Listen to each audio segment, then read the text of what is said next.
আসসালামু আলাইকুম রহমতুল্লাহ বরকত। পাবনা জেলা ঈশ্বরদী আমাদের বাসা। ঈশ্বরদী লিচু বাংলাদেশের সবচেয়ে নামকরা লিচু, যারা জানেন তাদেরকে আরও বলার অবকাশ রাখে না। তো যেটা বলতে চাচ্ছি, আজকে আপনাদেরকে কিছু লিচু সম্পর্কে ধারণা দেব। লিচু আপনারা কিভাবে দেখে ক্রয় করবেন। তো আমাদের অনেক শ্রোতা কাস্টমার আমাকে অনেক সময় বলে, ভাই কম দামে হয় না। আমি বলছি যে 1200-1400 থেকে শুরু করে 2600-2800 টাকা বাজার চলে লিচু। এখন আপনি যেটা নেবেন সেটা আপনার জন্য। তো এখন অনেকে 1200 বা 1400 টাকা দিয়ে এই 2600 টাকার লিচু, ভালো লিচুর আশা করেন। আসলে এটা বোকামি ছাড়া কিছু না। তো সবচেয়ে বড় বিষয় যেটা, একটা জিনিস খেয়াল রাখবেন, আপনার পয়সা যেমন আপনার ফল হবে তেমন। তো লিচু অনেকে মনে করে যে আসলে কালার হলেই মনে হয় লিচু পাকে, লিচু মিষ্টি হয়। এটা আসলে ভুল ধারণা। কালারের সাথে লিচুর কোনো প্রকার সম্পর্ক নেই। কালারের সাথে লিচুর পাকার মিষ্টি হওয়ার কোনো সম্পর্ক নেই। সাদা একটা লিচু আপনার মিষ্টি লাগতে পারে, কোনো সমস্যা নেই। সেটা হচ্ছে আজকে যে জিনিসটা আমি দেখাবো আপনার দিক একটু খেয়াল করবেন, যে লিচু আপনারা দেখবেন এই লিচুর যে চামড়াগুলো টান হয়েছে কিনা। এটা এক সাইড, নিচের সাইডটা সাদা থাকবে, এটাই স্বাভাবিক। আর উপরেরটা রোদ লাগে, আলো বাতাস লাগে, লাল হয়। তো আপনারা দেখতে পাচ্ছেন এই যে এই লিচু কটা, এটা মোটামুটি আলহামদুলিল্লাহ পোক্ত। আর এটা বোম্বাই লিচু, এমনিতে মিষ্টি অনেক বেশি, কড়া মিষ্টি। তো আরেকটা জিনিস খেয়াল করবেন, সেটা হচ্ছে আপনারা দেখবেন লিচু অনেক সময় এইরকম চোকা হয় গোয়া, পিছন সাইডটা। এই লিচুটা কিন্তু ভালো হয় নাই, পোক্ত হয় না। এটা আপনার যতই লাল হোক, এই ছোট লিচুটা, এটা কিন্তু কখনোই মিষ্টি হবে না। আর আপনারা যেটা সবচেয়ে বেশি খেয়াল করবেন লিচু ক্রয় করে, সেটা হচ্ছে আপনাদেরকে দেখায় এই যে ভিতরের লিচুটা দেখেন, এটার উপরের ধার অংশ নেই।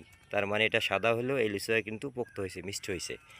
আবার দেখা যায় একটা ছোট লিচু পোক্ত হয় নাই কিন্তু অনেক লাল হয়েছে, সেটা কিন্তু কখনোই মিষ্টি হবে না। তো আপনারা যারা লিচু সম্পর্কে, অনেকের এই ধারণাটা নেই। অনেকে মনে করে যে, আমাকে অনেক আমার শ্রোতারা বলছে, ভাই লিচু আহ, টক হয় হোক কিন্তু লাল হতে হবে। আসলে এই ধারণাটা পুরোটাই ভুল। লিচু টক হোক, লাল হতে হবে। লাল দিয়ে আপনি কী করবেন? পোক্ত না হলে টক হবে। এই যে এইরকম, যে এটা আপনি যতই লাল হন, এটা আপনার টকই লাগবে। এই যে লাল আছে, এটা আপনার টকই লাগবে। আর যদি সাদাও হয়, ভিতরে ধরেন সাদা, গাছের ভিতরে যদি, পাতার ভিতরে যদি সাদাও থাকে লিচু, সেটা যদি পোক্ত হয় অবশ্যই মিষ্টি লাগবে। এই জিনিসটা খেয়াল করবেন। আরেকটা জিনিস খেয়াল করবেন লিচু ক্রয় করার সময়, যে এই যে বড় সাইডে দেখবেন মাঝে মধ্যে পোকা লাগলে পোকার একটা ছোট ছিদ্র থাকে, আর এই জায়গাটুকু কালো দেখা যায়। এই একটা বিষয়। আরেকটা বিষয় হচ্ছে, অনেক সময় দেখা যায় কি, আপনার যেই লিচুটাতে পোকা ধরে সেই লিচুটাই লাল অনেক বেশি হয়। তো অনেকে লাল লিচু চায়।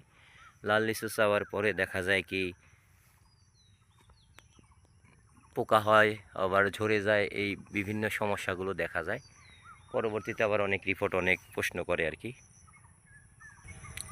তো লিচু কিনতে এই বিষয়গুলো যারা জানবেন লিচু সম্পর্কে, তাদের কিন্তু আর কোনো থাকবে না। তারা বুঝে যাবেন আসলে লিচুটার সম্পর্কে। আর পাবনার আমাদের ঈশ্বরদীর লিচু সবথেকে মিষ্টি লিচু, এটা বাংলাদেশের প্রায় মানুষই জানে। দিনাজপুরের লিচু হয় আমাদের নাবি, আমাদের পরে। দিনাজপুরের লিচুটা কিন্তু আমাদের মতো এত মিষ্টি না। আর এবার আলহামদুলিল্লাহ প্রত্যেকটা গাছে এত পরিমাণ লিচু হয়েছে, যা কল্পনা করার মতো না। প্রচুর, মানে আমার জীবনে বুদ্ধির পরে এই রকম লিচু আমি ধরতে দেখি নাই কোনোদিন।